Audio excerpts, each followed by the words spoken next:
1 Corinthians chapter 1, verses 18, going down to verse 25, we have a description here of God destroying the wisdom of the wise.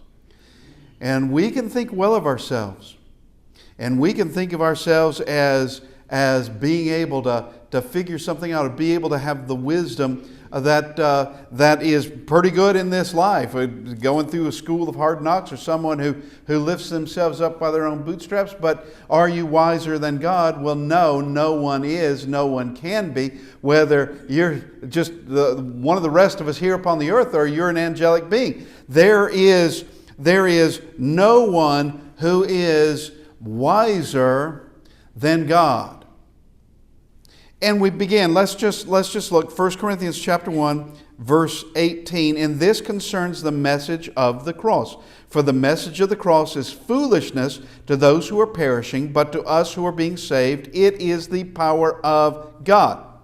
For it is written, so here's Isaiah 29:14, I will destroy the wisdom of the wise, I will bring to nothing the understanding of the prudent. Here are the questions. Where's the wise? Where's the scribe? Where's the disputer of this age? Has not God made foolish the wisdom of this world? For since in the wisdom of God the world through wisdom did not know God, it pleased God through the foolishness of the message preached to save those who believe. Now, understand, the message of the cross is not foolishness. It's perceived that way by those who simply either despise it or just don't understand it. But to those who do understand it, those who love it, those who are the saved, it is not a message of foolishness. It is the work and the power of God. And it is the wisdom of God in which all this has been done. And if man were allowed to write the story, let's just say that. If man were to allowed to write the story in which mankind was to be saved, it would not be this. It'd be something entirely different. But this is what was required. And this is reality. It's not a story. This is exactly what happened. And you have the Christ who must die on the cross. And that message, verse 22, for Jews request a sign and Greeks seek after wisdom, but we preach Christ crucified, to the Jews a stumbling block, and to the Greeks foolishness. That's not to say every one of the Jews, because Paul is writing this and he's a Jew. And it's not to say that all the Greeks, because he's writing to the church in Corinth, and there are Greeks or Gentiles in that church. So it is to those who are perishing, whether Jews or Greeks, you have this thought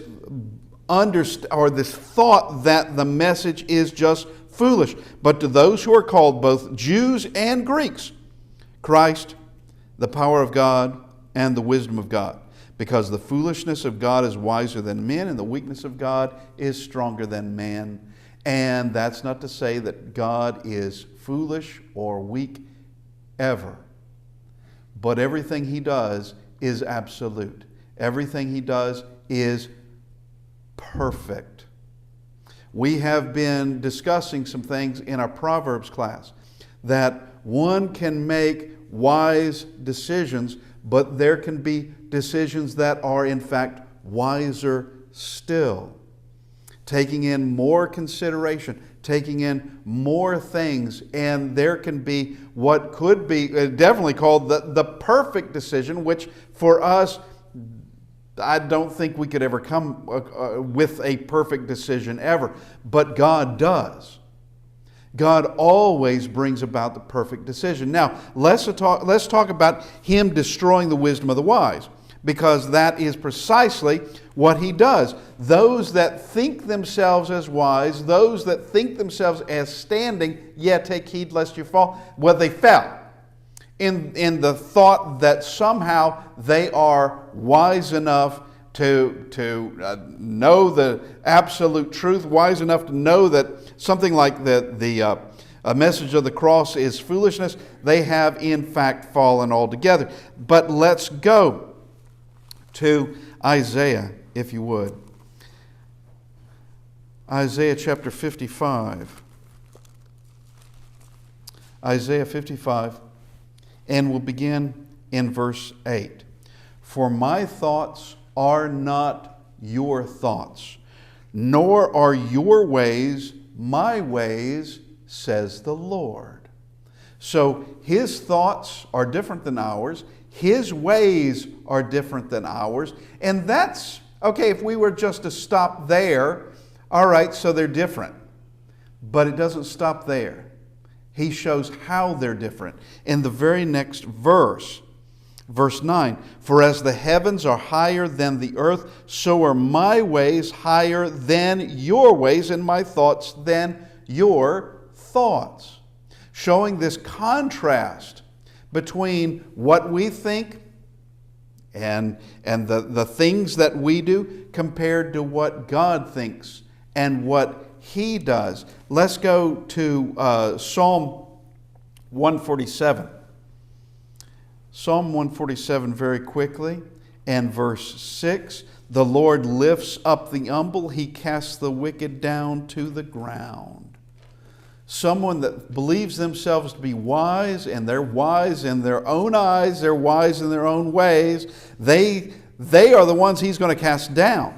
Now, if we go from this to Psalm 139, we have David saying this about God and the ways of God. Verse 6, such knowledge is too wonderful for me. It is high. I cannot attain it.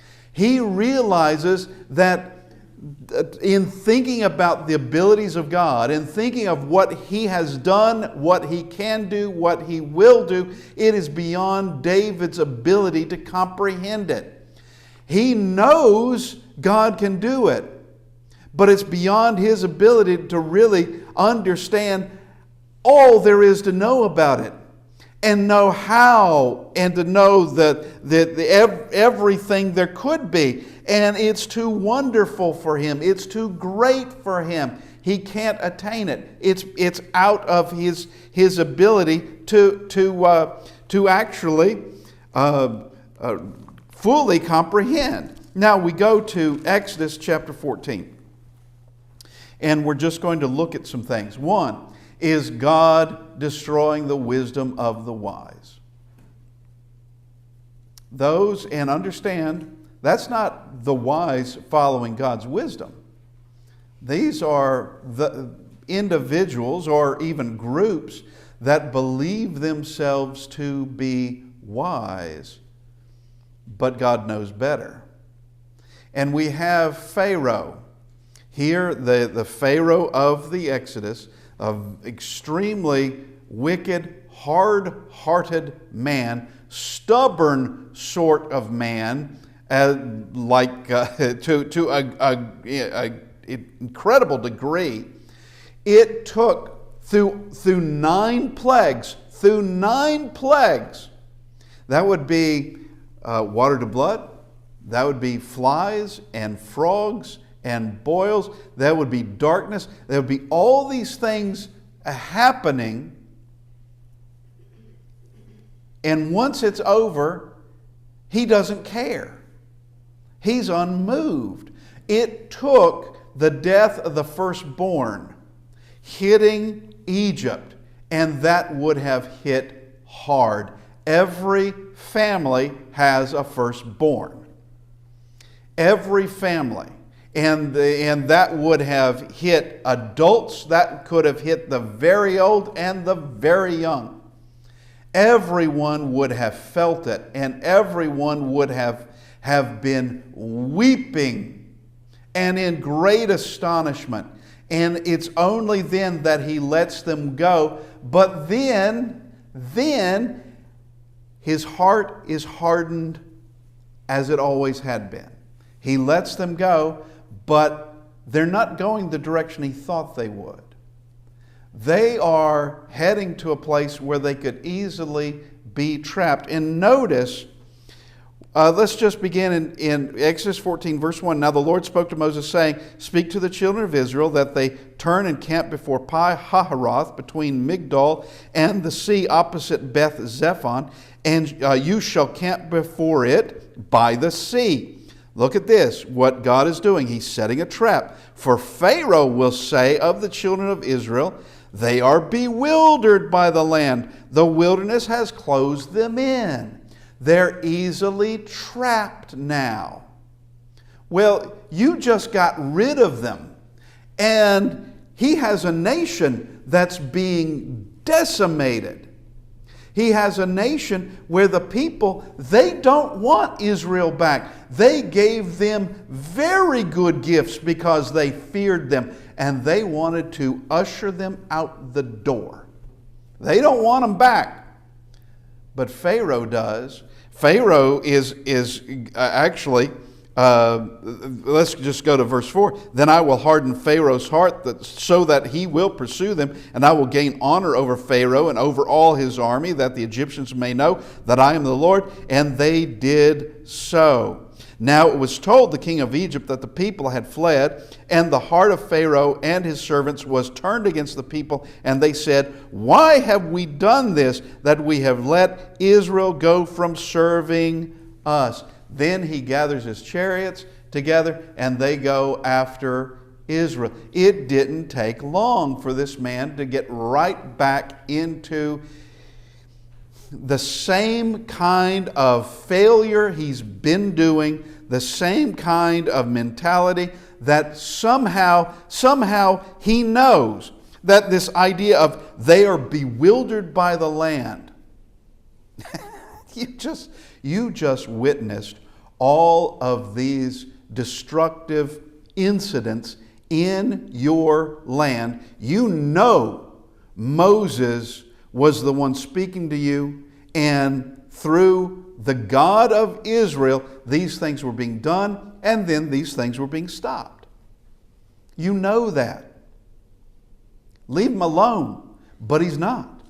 He's not going to leave them alone. He goes after them because his heart is hardened, because he thinks they have no guide. There's obviously their God may have done all these plagues in our land, but he's not very good at guiding them out in the wilderness. We'll just go and bring them back. Well,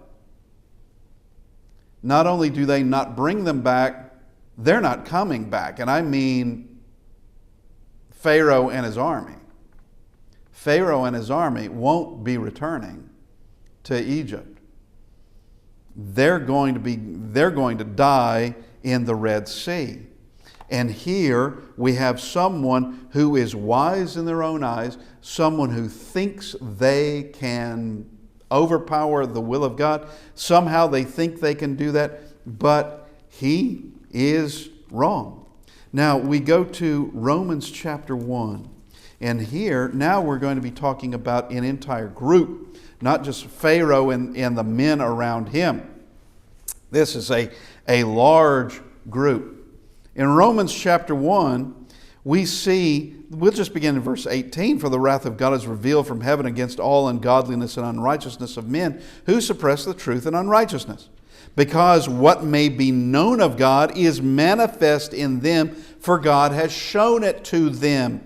For since the creation of the world, his invisible attributes are clearly seen, being understood by the things that are made, even his eternal power and Godhead, so that they are without excuse. Because although they knew God, they did not glorify him as God, nor were thankful, but became futile in their thoughts, and their foolish hearts were darkened. They were fools. And those hearts became darkened. They went further in their foolishness. They went further in their sin. And then we come to this verse, 22. Professing to be wise, they became fools. They believe they're wise. They believe that somehow they have done something wise, that they have done something wonderful, but they're fools. And it already said they have foolish hearts, and their foolish hearts were darkened. Any kind of reason, any kind of rationale is not going to work with them. It's not going to work with them. And here they truly believe they're wise, but in fact, they're just the opposite. And they don't know it. They have no idea. And what do they get for rejecting God and embracing foolishness? Every sort of vile act. You don't stop on the slippery slope and just decide, I'm going to stay here. I'm not going to go down any further. You can't stop. There's a reason it's called the slippery slope. All right? You don't stop. You continue on. Now, you can, in fact, decide, I'm getting back up the hill. You can do that. And that's saying, I'm getting off this slippery slope altogether. I'm going back to the top where I belong. You can do that, but along that path of a slippery slope, you don't stop. You continue on and on and on. And when it comes to a society doing that, it becomes more and more chaotic. And you have individuals doing extraordinarily wicked things. Verse 29, being filled with all unrighteousness, sexual immorality, wickedness, covetousness, maliciousness, full of envy, murder, strife, deceit, evil-mindedness. They are whisperers, backbiters, haters of God, violent, proud, disobedient to parents. They just continue in all these things. But it can all be summed up by being fools, and their hearts are just darkened. Now, there is those that believe themselves to be wise, and they are fools. Now, I want us to go to Matthew chapter 16, because here is someone else. Here's an individual. He happens to be an apostle. Here is someone who believes they know a better plan than God. He believes himself. Now, Matthew chapter 16 and verse 21, from that time Jesus began to show his disciples that he must go to Jerusalem and suffer many things from the elders and chief priests and scribes, and be killed and be raised the third day. Now, we have talked about this on occasion of where he did tell them.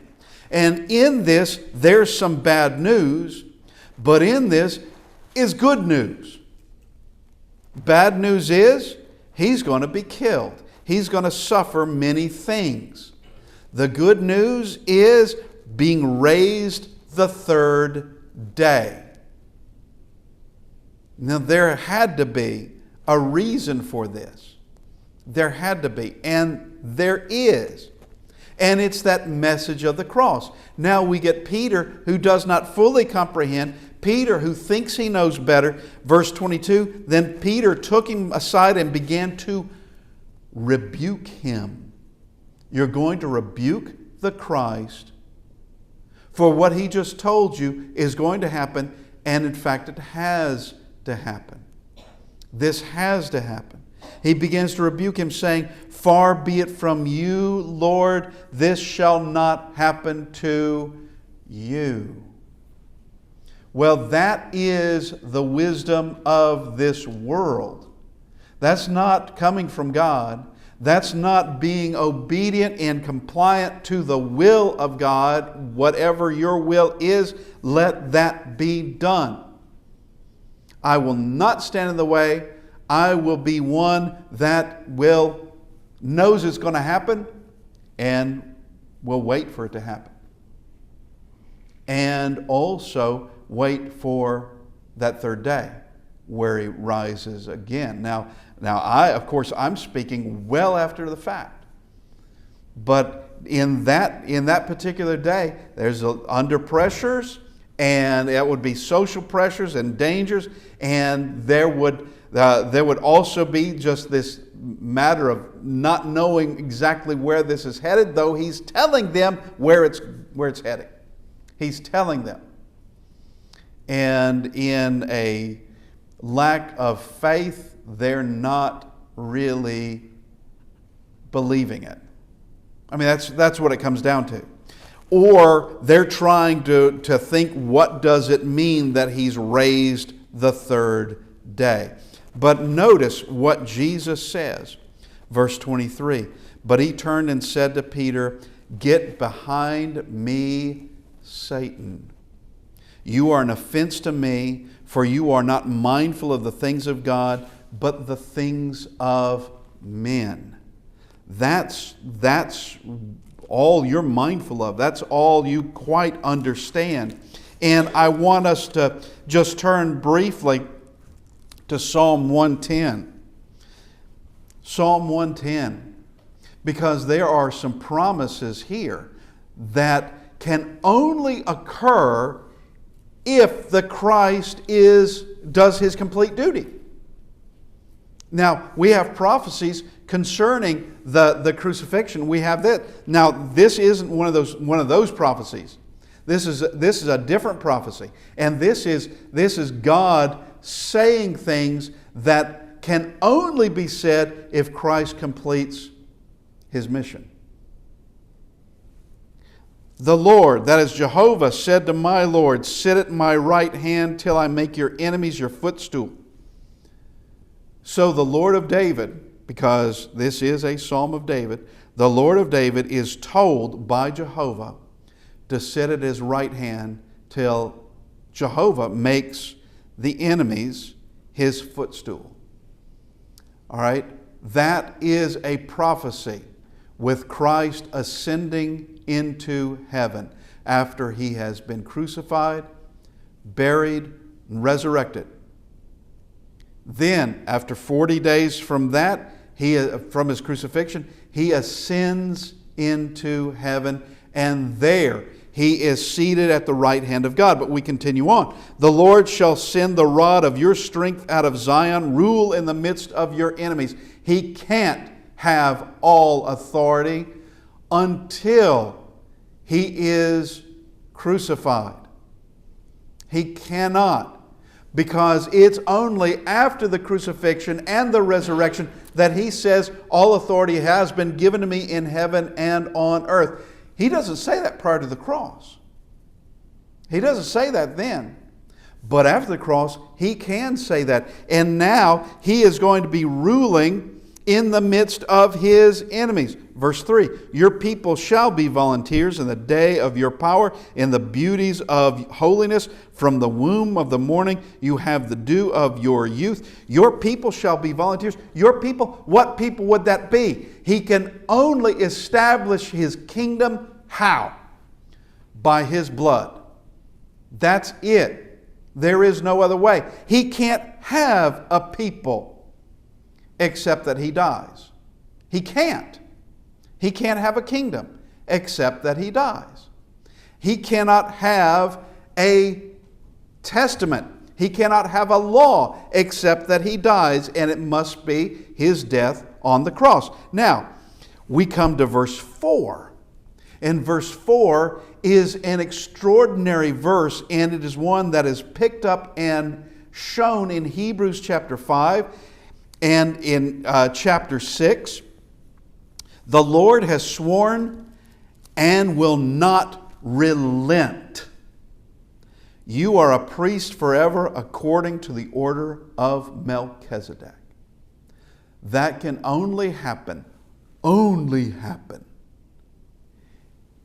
if the law of Moses is completely fulfilled. He can't be a priest at all, and there can't be a order of Melchizedek, except that he dies. But notice the words, because it is Hebrews that actually emphasizes these words. We have Jehovah has sworn, and he's sworn by himself. And that's enough. For Jehovah to say something is going to happen, it's going to happen. But what if he swears it's going to happen? What if he does that? And I don't mean using foul language. I mean it is It is an absolute promise this is going to happen. And then we have the words, and will not relent. Means this isn't going to stop. Nothing can stop it. Nothing. Not Satan, not Peter, nor a prayer by the Christ in the garden. It cannot be stopped. He will not relent at all. And we come back to Peter in this of saying, this shall not happen to you. Well, God, Jehovah, swore it was going to happen, and He will not relent, because this has to happen for these other things, for Him to have a kingdom, for Him to be able to rule in the midst of His enemies, for Him to sit at the right hand of God, and for Him to be a high priest.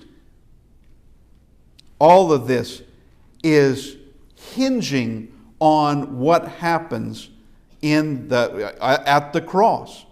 Now, it says there in 1 Corinthians that the message of the cross is foolishness, but that the Jews, they sought a sign, and that and it was a stumbling block for them, and that with the Gentiles, they were after wisdom. Let's go to 1 Peter chapter 2. 1 Peter 2, and beginning in verse 8. Therefore it is also contained in Scripture, behold, I lay in Zion a chief cornerstone elect, precious, and he who believes on him will by no means be put to shame. That's Isaiah 28:16. Therefore, to you who believe, he is precious, but to those who are disobedient. That sounds a lot like what Paul wrote concerning those who are among the saved. They see the message of the cross as wisdom. Those who are perishing, it's foolishness. But those, therefore, to you who believe, he is precious, this chief cornerstone. But to those who are disobedient, the stone which the builders rejected has become the chief cornerstone. All right, so that's Psalm 118:22. And we go to Isaiah 8:14. A stone of stumbling and a rock of offense. They stumble, being disobedient to the word to which they also were appointed. This is the stone, the chief builders. This is the stone that the builders rejected. But it's become the cornerstone, the chief cornerstone. Which means those builders, they didn't build this. They rejected the cornerstone. They rejected all.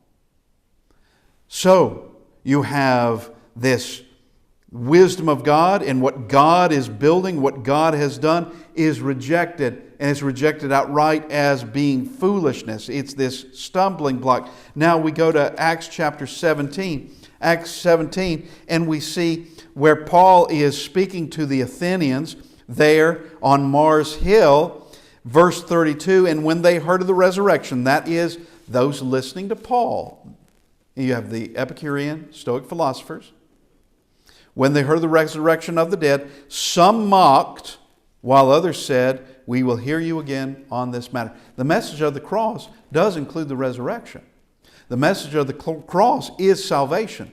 The message of the cross is that of the fulfillment and the closing the page on the Old Testament. The message of the cross is the law of Christ coming into being. It is the establishment of His church. It is the beginning of His kingdom. It is all these things. And be against any one of those or despise any one of those events, and it becomes foolishness to you. Any one of them. Because all of them are part of that message of the cross. And there are people who they think they're saved, but if they have not been obedient to that plan of salvation that is spelled out for us in the New Testament, if they have not done that, then the message to them is foolishness. It doesn't have to stay that way. But it is foolishness. Something that they have just rejected, like so many others before us all. We need to look and examine ourselves and grow in faith and grow in the wisdom of God and understanding that the message has a power to it, and the message is to be loved and, of course, shared. But there will always be those that it is foolishness to them. They've got better things to do. You have something better to do than to actually consider what happens after you die. You know, and I have met some folks that they don't want to think about it. They don't want to think about it at all. It's just something, not today, hopefully not today, and I hope not tomorrow. And always a matter of, sometime in a number of years. I still have a long life ahead of me. I remember a lady, she was in her 90s. In her 90s. Still believing, but she's no different than the rest of us, still believing she had a good 10 years. Actually, no, it was more than that. She considered herself, it would have been equivalent to about 20 years. She was thinking she could live to 100 and 110. Well, she didn't, but she believed or hoped that she would. It's always that idea, I got another day. I've got another year. But do you? You can't be assured of it. This evening, we need to look and understand that Christ returns. And when He returns, that's judgment. Are you ready? We ask this evening, if you need to respond to the invitation, that you come as we stand and sing.